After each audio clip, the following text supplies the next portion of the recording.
Hello friends, how are you all. कैसे हैं friends? उम्मीद करती हूँ कि आपका स्टडी बहुत ही अच्छी तरह से चल रहा होगा फ्रेंड्स। तो जैसे कि आप देख रहे हैं, अब मैं आप लोग को आज Bihar board political science chapter 1 to 10 all मतलब टोटल सारे चैप्टर का मैं करवाऊंगी। ये क्लास 10th का मैं करवा रही हूँ, मास्टर वीडियो है फ्रेंड। मैंने फर्स्ट पार्ट में 1 से लेके 3 चैप्टर तक का जितने भी MCQ क्वेश्चंस हैं वो मैंने इम्पॉर्टेंट वो पार्ट का करवाया है, और ये सेकंड पार्ट है, इसमें मैंने 3 से 6 चैप्टर करवाया है फ्रेंड्स। तो आप सारे लास्ट तक वीडियो को अंत तक देखिएगा, क्योंकि हो सकता है कि कुछ इंपॉर्टेंट क्वेश्चन आपका छूट जाए, तो आप अंत तक करना। ये पार्ट 2 है फ्रेंड्स। तो जैसे कि आप जानते हैं, मेरे चैनल का नाम है जियो एजुकेशन गुरु। अगर आपने अभी तक मेरे चैनल को सब्सक्राइब नहीं किया फ्रेंड्स, तो सब्सक्राइब कर ले और बेल आइकन दबा दे। मेरा नाम है नीतू कुमारी सिंह। तो आप मुझे फॉलो कर सकते हैं, जो है इंस्टाग्राम पे फॉलो कर सकते हैं, और इस वीडियो के लिंक में नीचे टेलीग्राम दिया हुआ है फ्रेंड। तो आप टेलीग्राम लिंक को क्लिक करके मेरे टेलीग्राम चैनल को ज्वाइन कर ले, वहाँ आपको PDF मिल जाएगा फ्रेंड। ये तीनों पार्ट होने के बाद मैं एक साथ तीनों पार्ट का PDF जो है अपलोड कर दूंगी आप लोगों के लिए, तो आप उसको ज्वाइन कर ले। तो उम्मीद करती हूँ कि ये वीडियो आपके लिए जो है काफ़ी यूज़फुल होगा। तो फ्रेंड्स, मैं जो है स्टार्ट करने से पहले आपसे एक बात कहना चाहती हूँ। अ last minute goal will we change the entire game, so try up to the last minute, anything will be possible friends. So हमारे पास कम समय बचा है, लेकिन हम लास्ट मिनट में भी अपना जो है, जो गोल है, जो उद्देश्य है, वो प्राप्त कर सकते हैं फ्रेंड। तो चलिए, अगर सहमत है तो एक लाइक कर दीजिए और स्टार्ट करिए। तो मास्टर पॉलिटिकल साइंस का मास्टर वीडियो पार्ट 2 स्टार्ट करते हैं। देखिए, जैसे पहला क्वेश्चन है, संघात्मक शासन का क्या लक्षण है? दोहरे स्तर का सरकार, दोनों स्तरों पर सत्ता का विभाजन, सत्ता के विभाजन के लिए लिखित संविधान, या इनमें से कोई नहीं। तो क्या होगा फ्रेंड्स? तो फ्रेंड्स, इसका हो जाएगा घ, इनमें से सभी। यानी सत्ता संघात्मक शासन का क्या लक्षण होता है? दोहरे स्तर पर सरकार होगी, दोनों स्तरों पर सत्ता का विभाजन होगा, और सत्ता के विभाजन के लिए लिखित संविधान होंगे। नेक्स्ट क्वेश्चन है, देखिए, एकात्मक शासन व्यवस्था में शासन संचालन की समझ शक्ति केंद्रीय सरकार के पास होती है। दूसरा, शासन का एक ही स्तर होता है। ग, संविधान के द्वारा केंद्र एवं राज्य सरकार के बीच सत्ता का विभाजन नहीं होता, या इनमें से सभी। तो फ्रेंड्स, इसका हो जाएगा इनमें से सभी। एकात्मक शासन व्यवस्था में क्या होगा? शासन संचालन की समझ शक्ति केंद्रीय सरकार के पास होती है, और शासन का एक ही स्तर होता है, एक स्तर पे शासन किया जाता है, और संविधान के द्वारा केंद्र और राज्य सरकार के बीच सत्ता का विभाजन नहीं होता। ठीक है, तो ये सभी होगा।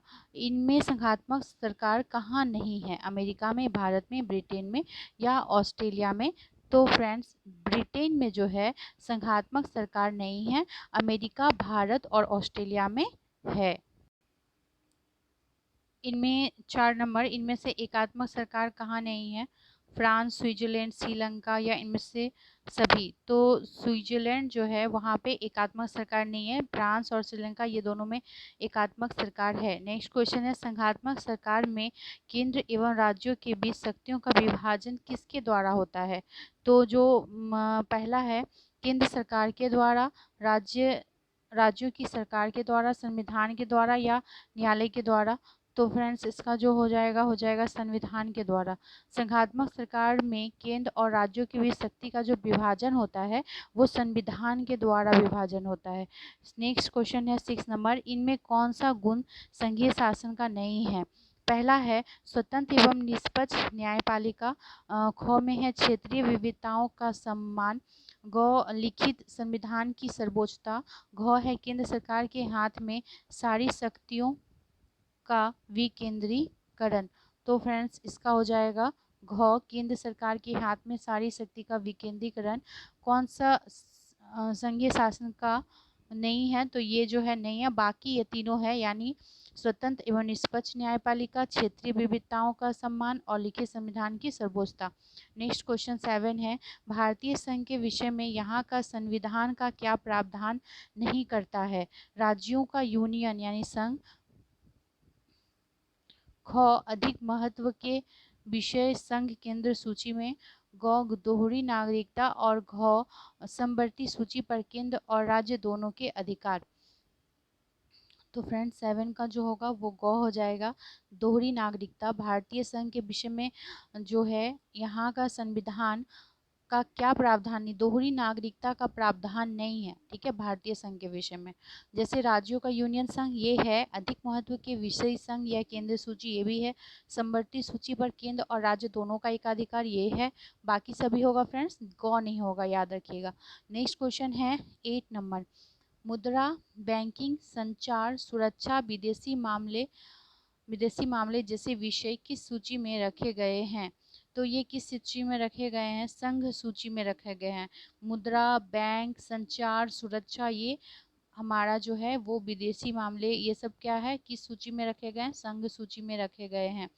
नेक्स्ट क्वेश्चन है, अवशिष्ट विषय पर किस सरकार को विधि निर्माण की शक्ति प्राप्त है? तो केंद्र सरकार, राज्य सरकार, स्थानीय सरकार, इनमें से सभी। तो फ्रेंड्स केंद्र सरकार हो जाएगा। भारत में किस राज्य को अपना संविधान रखने का अधिकार दिया गया है? पंजाब को, जम्मू कश्मीर को, हिमाचल प्रदेश को या गोवा को? तो फ्रेंड्स इसका जो ख होगा, लेकिन ये अभी के लिए नहीं है, आपको पता है जो बिहार बोर्ड का बुक है वो पहले का पब्लिश है, तो फ्रेंड्स इसका ख पहले होता, बट अभी जो है जम्मू कश्मीर में भी नहीं है, आपको पता है कि हमारे देश में ये हो गया है, तो इस क्वेश्चन को आप स्किप करो। नेक्स्ट क्वेश्चन है, राज्य पुनर्गठन आयोग का गठन किस वर्ष किया गया? तो इसका किस वर्ष किया गया है? 1953 में राज्य पुनर्गठन आयोग का गठन किया गया है। 1970 में किस राज्य के हिस्से को अलग कर मेघालय राज्य का निर्माण किया गया है? असम, गुजरात, आंध्र प्रदेश, हिमाचल प्रदेश। तो 1970 में फ्रेंड्स, तो असम हो जाएगा। 1956 में भारत में कितने राज्य और कितने संघीय क्षेत्र गठित किए गए हैं? तो 1956 में भारत में 14 राज्य और 6 संघीय क्षेत्र गठित किए गए थे फ्रेंड। नेक्स्ट है, संप्रति भारत में कितने राज्य और केंद्र शासित प्रदेश है? तो फ्रेंड्स इसका जो है उस टाइम के लिए 29 राज्य और केंद्र शासित कितने थे? 7 हैं। यदि समवर्ती सूची के किसी विषय पर केंद्र के कानून और राज्य के कानून में विरोध हो तो किसे मान्यता मिलती है? तो अगर दोनों में विरोध हुआ तो केंद्र के कानून को मान्यता मिलेगी। लोकतांत्रिक विकेंद्रीकरण के उद्देश्य से भारतीय संविधान में कौन सा संशोधन किया गया है? तो इसका क हो जाएगा 73वां और 74वां। लोकतांत्रिक विकेंद्रीकरण के उद्देश्य से भारतीय संविधान में कौन सा संशोधन किया गया? 73वां और 74वां किया गया है। किस देश में संघात्मक शासन व्यवस्था नहीं है? तो फ्रेंड्स भारत में, फ्रांस में, स्विट्जरलैंड में या बेल्जियम में कहाँ संघात्मक शासन का व्यवस्था नहीं है? तो इसका हो जाएगा फ्रांस में जो है संघात्मक शासन का व्यवस्था नहीं है, ठीक है, ख हो जाएगा। नेक्स्ट है, भारतीय संविधान में केंद्र राज्य अधिकारों के संबंध में कितनी सूचियां हैं? तो इसमें कितनी सूचियां? 1, 2, 3 या 4? तो 3 सूचियां हैं। स्वतंत्रता प्राप्ति के पूर्व भारत में देशी राज्यों की संख्या कितनी थी? तो स्वतंत्रता प्राप्ति के पूर्व भारत में 565 राज्यों की संख्या थी। कितना था? 565 राज्य थे। राज्य पुनर्गठन आयोग की स्थापना किस वर्ष की गई? तो देखिए अभी मैंने बताया आपको 1953 में की गई थी। झारखंड राज्य का गठन किस तिथि को हुआ था? तो झारखंड का जो हुआ था वो 15 नवंबर 2000 को हुआ था। आप जो है ना 2000 तो याद रखते हैं, लेकिन आप डेट नहीं होता तो आप डेट भी याद रखिए, क्योंकि आपको 15 नवंबर, 15 दिसंबर ऐसे भी दे सकता है ऑप्शन। तो नवंबर होगा, 15 नवंबर। संघीय सरकार की सही विशेषता कौन सी है? तो देखिए संघीय सरकार की विशेषता जो होगी वो क्या होगी फ्रेंड्स? राज्य सरकारों को केंद्र सरकार द्वारा सत्ता दिया जाना, सरकार के तीनों अंगों के बीच सत्ता का विभाजन, निर्वाचन अधिकारों के ही हाथों में सर्वोच्च सत्ता, या विभिन्न स्तरों की सरकारों के बीच संविधान द्वारा सत्ता का विभाजन। तो हमारा जो आंसर हो जाएगा वो घ हो जाएगा। नेक्स्ट 7 है, इनमें से गलत बयान कौन सा है? तो देखिए पहला है संघीय शासन व्यवस्था में केंद्र और इकाइयों के बीच सत्ता का स्पष्ट विभाजन कर दिया जाता है। तो ये तो बिल्कुल सही है। ख में भारत में संघीय शासन व्यवस्था है, क्योंकि संविधान द्वारा केंद्र और राज्य सरकारों के बीच में क्या है, सत्ता का विभाजन कर दिया गया है। तो ये भी सही है। श्रीलंका में व्यवहारिक रूप से संघीय शासन व्यवस्था नहीं है, क्योंकि केंद्र सरकार के पास ही सारे अधिकार हैं।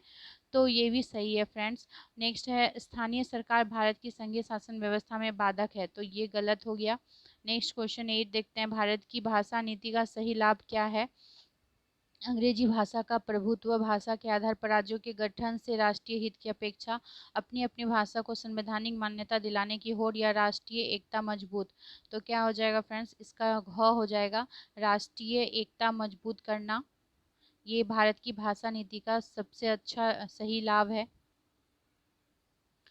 नेक्स्ट चैप्टर ये बिहार में पंचायती राज एवं नगरीय संस्थाएं, ये 5 चैप्टर है बिहार बोर्ड का। देखिए प्रजातांत्रिक विकेंद्रीकरण के सिद्धांत को त्रिस्तरीय पंचायती राज संस्थाओं के माध्यम से लागू किए जाने की सिफारिश किसने की थी। किसने की थी, अशोक मेहता समिति ने, बलवंत राय मेहता ने, योजना आयोग ने या राष्ट्रीय विकास परिषद ने। तो फ्रेंड्स क्या हो जाएगा बताइए, सोच लिया, ख होगा, यानी बलवंत राय मेहता ने। प्रजातांत्रिक विकेंद्रीकरण के सिद्धांत को, सुनिएगा, त्रिस्तरीय पंचायती राज, 3 स्तर पे पंचायती राज संस्थाओं के माध्यम से लागू किए जाने की सिफारिश जो है वो बलवंत राय मेहता समिति ने किया था।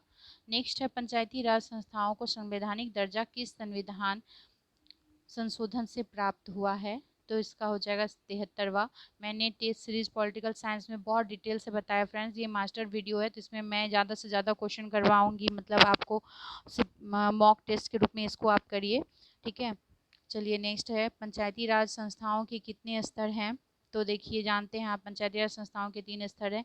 कितनी जनसंख्या पर ग्राम पंचायत का गठन किया जाता है। तो इसमें हो जाएगा 7000 जनसंख्या पर ग्राम पंचायत का गठन किया जाता है। नेक्स्ट क्वेश्चन है ग्राम पंचायत के एक वार्ड से एक प्रतिनिधि के निर्वाचन के लिए कितनी जनसंख्या निर्धारित की गई है। तो फ्रेंड्स इसमें जो है 500 हो जाएगा। ग्राम पंचायत के एक वार्ड से एक प्रतिनिधि के निर्वाचन के लिए 500 जनसंख्या निर्धारित की गई है। नेक्स्ट है बिहार पंचायत राज अधिनियम 2006 में आरक्षण का क्या प्रावधान किया गया है। तो देखिए पहला है अनुसूचित जाति अनुसूचित जनजाति एवं पिछड़े वर्गों के लिए प्रत्येक स्तर पर कुल शासनों का आधा यानी 50% आरक्षित रहेगा। ख इन वर्गों के लिए उनकी जनसंख्या के अनुपात में स्थान आरक्षित। ग आरक्षित स्थानों का 50% स्थान उसी वर्ग की महिलाओं के लिए आरक्षित। इनमें से सभी, तो फ्रेंड्स ये सभी होगा, महिलाओं के लिए 50% आरक्षित किया गया अपने बिहार में। ये बिहार का है फ्रेंड्स सारा क्वेश्चन। नेक्स्ट, इनमें कौन सा ग्राम पंचायत का अंग नहीं है। तो देखिए ग्राम पंचायत का कौन सा अंग नहीं, आप जानते हैं प्रमुख जो है वो ग्राम पंचायत का अंग नहीं है। ग्राम सभा, मुखिया और पंचायत सचिव ये सभी हैं, ठीक है। नेक्स्ट है क्वेश्चन नंबर 8, मुखिया का कार्यकाल कितने वर्षों का होता है। तो सभी जानते होंगे मुखिया का जो कार्यकाल होता है वो 5 वर्षों का होता है फ्रेंड्स। कितने वर्षों का होता है, 5 वर्षों का। नेक्स्ट क्वेश्चन है ग्राम पंचायत की बैठक बुलाने और इसकी अध्यक्षता करने का अधिकार किसे है। तो देखिए ग्राम पंचायत की बैठक बुलाने और इसकी अध्यक्षता करने का जो है ये मुखिया को ही रहता है, मुखिया ही बुलाता है।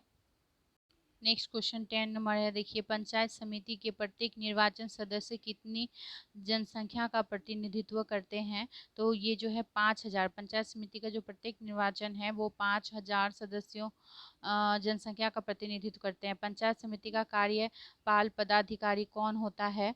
तो ये जो होगा प्रखंड विकास पदाधिकारी जो होता है, प्रखंड विकास, वो पंचायत समिति का कार्यपालक पदाधिकारी होता है। जिला परिषद के लिए निर्वाचन क्षेत्र का निर्धारण कितनी जनसंख्या पर किया जाता है।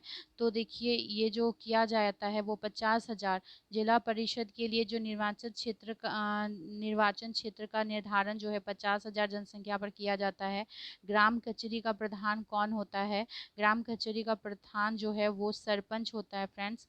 नेक्स्ट है सरपंच का निर्वाचन कैसे होता है। तो जो सरपंच का निर्वाचन होगा वो मतदाताओं द्वारा होता है। नेक्स्ट है ग्राम कचहरी के दंड देने की शक्ति की सीमा क्या है। तो इसकी सीमा जो है अधिकतम 1,000 रुपये की जुर्माना है। छोटे शहरी क्षेत्र के लिए किस संस्था के निर्माण का प्रावधान किया गया है?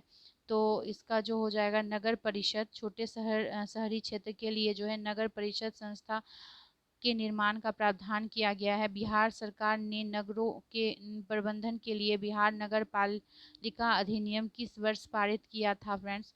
तो ये हो जाएगा 2007 में किया था। बिहार सरकार ने नगर प्रबंध के लिए बिहार नगर पालिका अधिनियम 2007 में पारित किया था।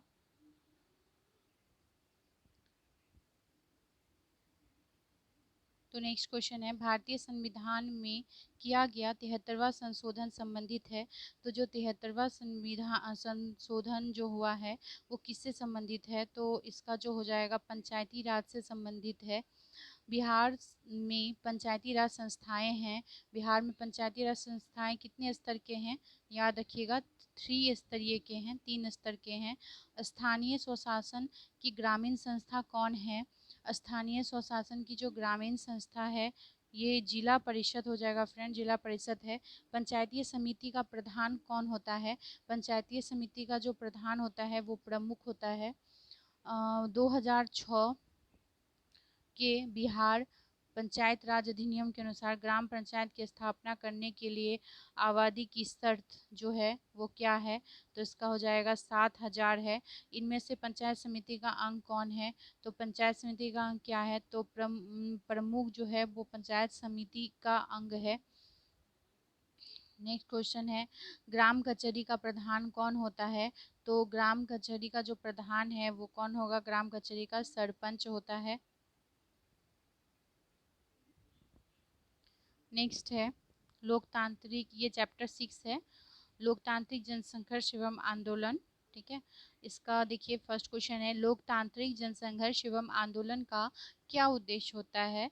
तो सबसे पहला उद्देश्य क्या होगा? लोकतंत्र की स्थापना, सरकार को बदलना, शासन को बदलना या इनमें से सभी? तो फ्रेंड्स इनमें से सभी हो जाएगा। म्यांमार में किसके विरुद्ध जनसंघर्ष चल रहा है? तो म्यांमार में जो है किसके विरुद्ध चल रहा है? बोरा राजा के विरुद्ध, सैनिक शासन के विरुद्ध, संविधान के विरुद्ध या इनसे सभी? तो सैनिक शासन के विरुद्ध चल रहा है। नेक्स्ट है, राजा वीरेंद्र विक्रम की हत्या के बाद राजा ज्ञानेंद्र ने नेपाल की संसद को भंग कर किस वर्ष राजशाही की घोषणा की थी? तो फ्रेंड्स इसका जो हो जाएगा 2002 में किया था। 6 अप्रैल 2006 से 7 राजनीतिक दलों के गठबंधन के द्वारा लोकतंत्र की बहाली के लिए चलाए जाने वाले आंदोलन की इस घटना का परिणाम था? पहला है 2005 में राजा ज्ञानेंद्र द्वारा नेपाल की जनता द्वारा निर्वाचित सरकार को भंग करना, तत्कालीन प्रधानमंत्री शेर बहादुर देवा को अपदस्थ कर नए मंत्रिमंडल का गठन, देश में आपातकाल की घोषणा या इनमें से सभी? तो फ्रेंड्स इसका हो जाएगा इनमें से सभी।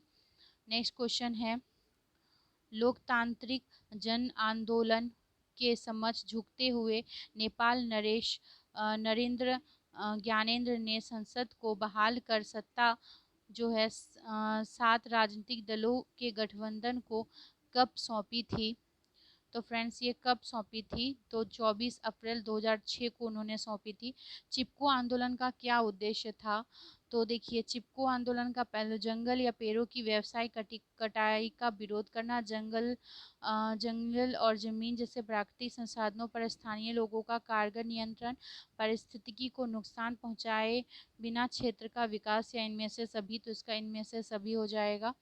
ये सभी था चिपको आंदोलन में। चिपको आंदोलन में क्या था, जो महिलाएं थी वो पेड़ से चिपक जाती थी और काटने नहीं देती थी, इसलिए इस आंदोलन का नाम चिपको आंदोलन पड़ा। 1972 में महाराष्ट्र के दलित युवकों द्वारा निर्मित संगठन को किस नाम से जाना जाता है, जिसने जाति आधारित असमानता के विरुद्ध आंदोलन का प्रारंभ किया? तो इसका हो जाएगा दलित पैंथर्स आंदोलन। ठीक है, महाराष्ट्र में जो 1972 में महाराष्ट्र में जो दलित युवक द्वारा निर्मित संगठन को दलित पैंथर्स आंदोलन के नाम से जाना जाता था। घरेलू महिलाओं ने पुरुषों की शराबखोरी के विरुद्ध अपनी आवाज़ बुलंद की, यह किस आंदोलन का हिस्सा बना? तो यह जो है चिपको आंदोलन का ही हिस्सा बना था। नेक्स्ट है, महेंद्र सिंह टिकैत के नेतृत्व में भारत में किस आंदोलन को संगठित किया गया? तो किस आंदोलन को किया गया था? भारतीय किसान यूनियन आंदोलन को किया गया था। भारतीय किसान यूनियन के आंदोलन का क्या उद्देश्य था? पहला, अनाजों यानी गन्ना और गेहूं के सरकारी खरीद मूल्य में वृद्धि, समुचित दर पर किसानों को नियमित विद्युत आपूर्ति, कृषि उत्पादों के अंतर्राष्ट्रीय आवाजाही पर लगी पाबंदी की समाप्ति, इनमें से सभी। तो फ्रेंड्स, जो भारतीय किसान यूनियन आंदोलन का उद्देश्य था ये सभी था, यानी अनाजों के सरकारी खरीद मूल्य में वृद्धि, समुचित दर एवं किसानों को नियमित विद्युत आपूर्ति और कृषि उत्पादों के अंतर्राज्यीय आवाजाही पर लगी पाबंदी की समाप्ति। ठीक है फ्रेंड्स। नेक्स्ट है आंध्र प्रदेश के नेल्लोर जिले के लगभग 5,000 गांवों की महिलाओं ने जो आंदोलन चलाया था उसका क्या नाम था? तो फ्रेंड्स, इसका हो जाएगा तारी विरोधी आंदोलन। क्या नाम था? आंध्र प्रदेश के नेल्लोर जिले के लगभग 5,000 गांवों की महिलाओं ने जो आंदोलन चलाया था उसका नाम था तारी विरोधी आंदोलन। नर्मदा बचाओ आंदोलन का क्या उद्देश्य है? तो नर्मदा एवं उसकी सहायक नदियों पर बांध बनाने की सरकार की योजना का विरोध। नेक्स्ट है सूचना का अधिकार अधिनियम 2005 किस संगठन के प्रारंभिक मांग का परिणाम है? तो इसका जो हो जाएगा वो क होगा, यानी मजदूर किसान शक्ति संगठन। म्यांमार के आंग सान सू की के नेतृत्व में नेशनल लीग फॉर डेमोक्रेसी के जनसंघर्ष का क्या उद्देश्य है? तो इसका हो जाएगा म्यांमार में लोकतंत्र की बहाली, यही उद्देश्य था।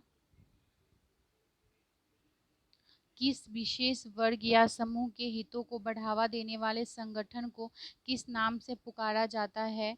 तो फ्रेंड्स, इसका जो हो जाएगा वो ग हो जाएगा, यानी हित समूह। राजनीतिक दल और हित समूह के मुख्य अंतर क्या है? तो देखिए, हित समूह का उद्देश्य होता है सत्ता पर आधिपत्य करना, नहीं होता, सत्ता पर आधिपत्य करना नहीं होता, जबकि राजनीतिक दल का मुख्य उद्देश्य सत्ता प्राप्त करना होता है। ठीक है। राजनीतिक दल का संबंध किससे है? तो राजनीतिक दल का संबंध जो है राजनीतिक सत्ता पाने के लिए लोगों को लामबंद करने से है। नेपाल में लोकतंत्र की वापसी कब हुई थी? तो देखिए, नेपाल में लोकतंत्र की वापसी 2006 में हुई थी। वर्तमान में म्यांमार में किसके नेतृत्व में लोकतंत्र की वापसी का संघर्ष चल रहा है? तो इसका ग हो जाएगा आंग सान सू ची। नेक्स्ट है चिपको आंदोलन का प्रारंभ किस राज्य में हुआ था? तो चिपको आंदोलन का प्रारंभ उत्तराखंड में हुआ था। नेक्स्ट है ताड़ी विरोधी आंदोलन किनके चलाया गया? तो ताड़ी विरोधी आंदोलन जो है महिलाओं द्वारा चलाया गया था। नेक्स्ट है किस संगठन ने बिजली की दरें कम करवाने के लिए मेरठ में प्रयत्न किए थे? तो वो कौन था? भारतीय किसान यूनियन ने। सूचना के अधिकार के आंदोलन की शुरुआत किस राज्य से शुरू हुई थी? तो जो सूचना का हुआ था ये राजस्थान से हुआ था। नेक्स्ट है नर्मदा बचाओ आंदोलन में नर्मदा क्या है? तो नर्मदा जो है वो क्या है, आप जानते ही हैं, नदी है। तो फ्रेंड्स, उम्मीद करती हूँ कि आज का सेशन आपको अच्छा लगा होगा। मैंने आपको जो है आज 6 चैप्टर तक करवाया। जानते हैं बिहार बोर्ड क्लास 10th में टोटल 9 चैप्टर है, जिसमें मैंने फर्स्ट वाले वीडियो में जो है 3 करवाया और इसमें मैंने 3 चैप्टर करवाया। बाकी जो है मैं थर्ड पार्ट में करवाऊँगी। तो ये आपके लिए काफ़ी यूज़फुल होगा फ्रेंड्स। तो इसको जो है आप ज़रूर करें। और फ्रेंड्स, एक बात, अगर आपने अभी तक मेरे चैनल को सब्सक्राइब नहीं किया तो आप सबसे पहले सब्सक्राइब करें, लाइक करें एंड शेयर करें। Thank you friends.